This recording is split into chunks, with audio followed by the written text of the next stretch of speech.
근육량이 같은 키의 비슷한 연령의 남성보다 무려 23%가 많아요. 군살이 없는 건강체입니다. 이거 매일 하면 150살까지도 살 수 있을 것 같습니다.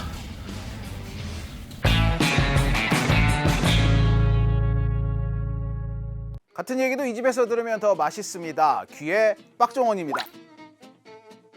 지금 이제 음식 가지고 말씀을 드렸잖아요. 먼저 먹는 음식의 종류, 그다음에 그걸 먹는 방법을 말씀을 드렸다면 여기서 제가 이제 빠지지 않고 한 게 또 하나 있습니다. 저는 운동을 진짜 열심히 했어요.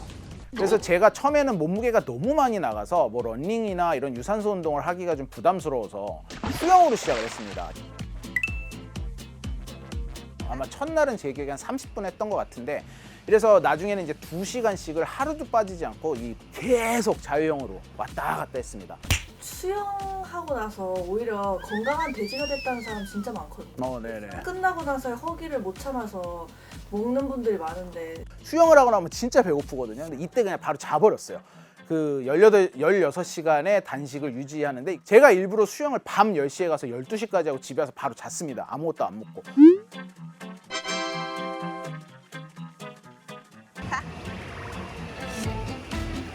그러다가 머리가 너무 탈색도 되고 해서 수영을 접고 시작을 한 게 이제 1시간 유산소, 1시간 웨이트인데 근육을 키우는데 중점을 뒀어요.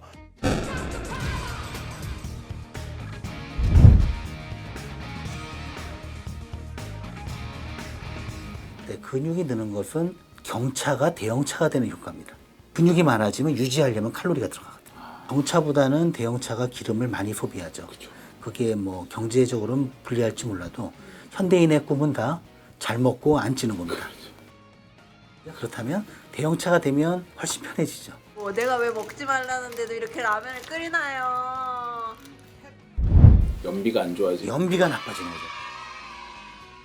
근육이 많은 사람이 적은 사람보다 운동할 때는 물론이고 가만히 쉴 때나 잘 때도 예전보다 에너지를 더 많이 태웁니다. 저 되게 기분 좋았던 게 제가 좀 다리 근육이 어렸을 때부터 발달이 돼 있었는데 그 미국의 헬스장에서 미국의 헬스 열심히 하는 사람들 진짜 다 이러거든요. 근육이 저한테 이거 종아리 근육 너무 좋다고 얘기하더라고요. 거울 앞에서 셀카 찍거나 아니면 좀 그럼요. 이게 이제 단단해지잖아요. 이게 하고 나면 펌프질이 되면서. 한국 돌아온 후에는 사실 운동을 매일 하지는 못하고 있어요. 근데 다만 밥을 점심을 먹고 회사에 들어와서 바로 앉지 않고 회사 앞에 공원이 있는데 뭐 한 최소 15분에서 30분 정도는 걷고 들어오려고 노력을 합니다. 그런데 이제 그 시간도 안 될 때는 저는 계단을 걸어서 올라와요. 점심을 먹고 돌아왔습니다. 근데 저는 엘리베이터를 안 타고 계단을 통해서 올라가겠습니다. 저는 계단을 오를 때 2칸씩 오릅니다. 2칸씩. 그 이유가 2칸씩 오르면 이 허벅지에 굉장히 빡빡하게 당기거든요. 근데 우리가 운동을 하는 이유가 결국 근육을 키우고 유지하기 위해서다 보니까 조금 더 힘들긴 하지만 이렇게 2칸씩 오르면서 허벅지 근육을 챙기는 제 수명이 3분 16초가 늘어났어요. 이거 매일 하면 150살까지도 살 수 있을 것 같습니다.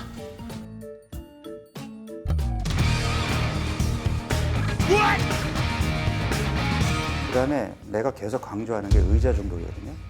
출퇴근 차로 하고 하루 종일 사무실에 앉아 있고 식사하고 와서 엘리베이터 타고 올라가서 그냥 자리에 앉아 있고 나 아침에 헬스클럽 가서 1시간 운동했는데요. 나 저탄고지 하는데요. 이거는 반만 하는 거라니까. 그러니까 의자 중독에서 벗어나는 것도 간헐적 단식 못지않게 굉장히 중요합니다. 중간중간 내가 좀 일어서서 할 수 있으면 그게 굉장히 도움이 되겠네요. 아주 도움이 되죠. 아침에 1시간 운동해도 하루 종일 앉아 있으면 운동 효과가 상쇄돼요.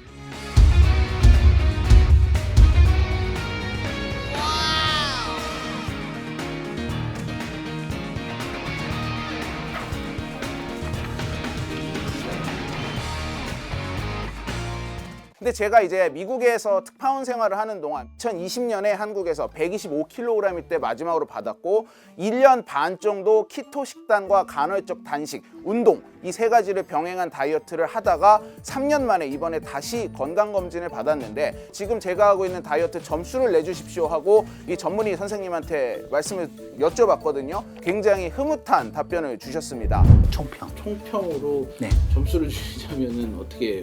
저는 한 95점은 드릴 수 있다고 보고요.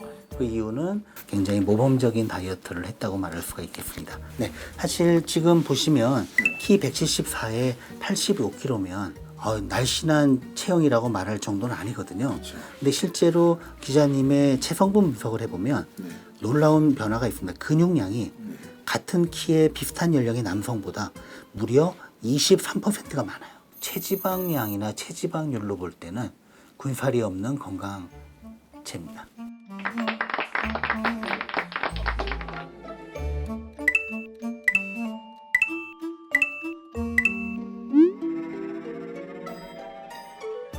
혈압, 지방간, 복부 비만도, 혈당, 콜레스테롤 5가지 중에 3가지가 해당이 되면 대사증후군이라고 합니다. 근데 저는 이 5가지가 다 문제가 있었어요. 이게 전부 다 정상으로 나왔습니다. 그래서 제 건강검진 결과를 쭉 보면은 한 2015년, 16년부터 이미 살이 너무 쪄가지고 종합소견에 처음에는 추가 진료 요망 나오다가 요번에 3년 만에 다시 받은 건강검진에서 드디어 의사 소견 없음. 얼마나 기분이 좋든지 건강이 좋아졌다라는 게 눈으로 보일 때 행복, 또 참 너무 좋구나라는 걸 느꼈습니다.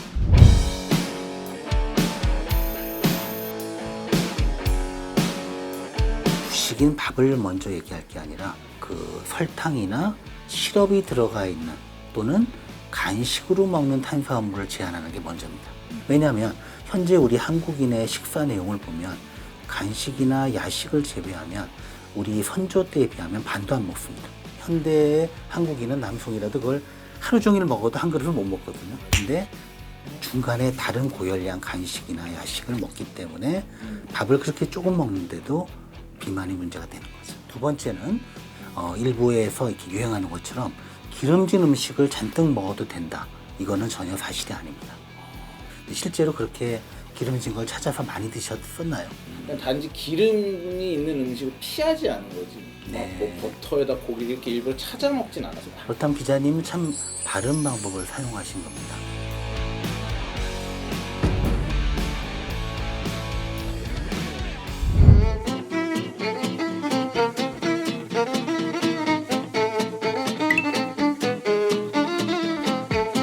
제가 입사할 때 62kg였거든요. 근데 지금 딱 10년 됐잖아요. 75kg. 한 60kg는 쪄야 살쪘다 그렇지. 그 정도 60kg? 날씬해. 괜찮아. 더 먹어도 돼. 더 먹어도 돼. 제가 이제 차로 출퇴근을 하다 보니까 2~3시간 동안 운전을 하고 또 점심시간 말고는 사실 걸어 다닐 일이 거의 없어요. 더우면 안 걷고 추우면 안 걷고 근데 봄, 가을이 짧아져가지고 그렇구나. 좀 더 얘기하면 제가 그 애 둘이 있는 아빠다 보니까 또 육아를 해야 되고 하니까 개인 시간을 또 못 내고 그 다음에 회식이 이젠 술과 더불어 안주를 또 너무 많이 먹어서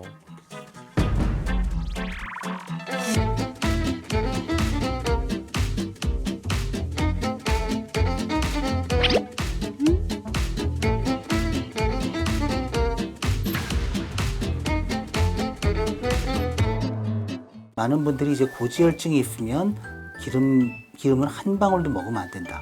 그건 아닙니다. 예를 들어 계란의 노른자라든가 또는 고기를 먹으면 약간 붙어있는 기름 정도는 크게 제한하지 않아도 되고요. 지방을 많이 먹어서 고지혈증을 유발을 시켜가지고 이게 심근경색이 많이 온다라는 데이터는 거의 없고요. 그래서 혈관에 염증이 많으면 LDL이 그냥 많고 적음의 문제가 아니라 얘네들이 산패가 돼서 이것들이 이제 혈관 질환의 문제를 일으킬 수 있는데 저탄고지를 시켰을 때는 콜레스테롤이 일부 올라갈 수는 있으나 염증 수치들이 다 좋아진다.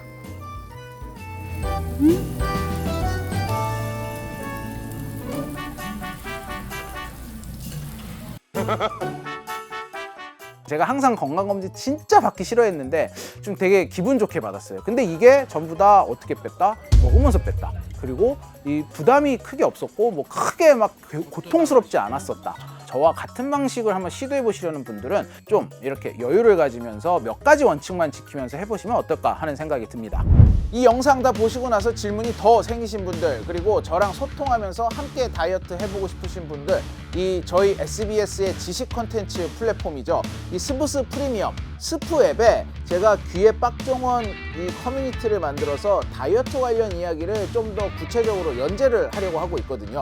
이 귀의 빡종원 커뮤니티에 찾아오셔서 본인 이야기도 공유해 주시고 또 궁금한 거 질문도 해주시고 이렇게 소통하면서 저와 함께 올해 한 해 다이어트 도전해 보시죠.